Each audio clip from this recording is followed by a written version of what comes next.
কবি নজরুল ইসলামের একটা কথা ছিল কিংবা একটা লেখা এরকম ছিল, আমি জানি চিরজীবন আমাকে কাটতে হবে, কারণ আমি যে তোমাকে চেয়েছি।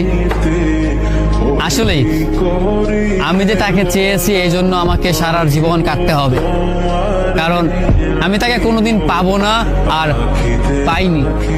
পাইনি বলেই আমার কান্না করতে হয়। তাকে আমি প্রচন্ড ভালোবাসি বলেই আমার কান্নাটা আসে। তাকে আমি আমার করে পাইনি বলেই আমার কষ্টটা হয়। কবি নজরুল ইসলামের লেখাটা খুব দারুণ ছিল। আসলেই তাকে পাইনি বলে আমাকে সারা জীবন কান্না করতে হবে।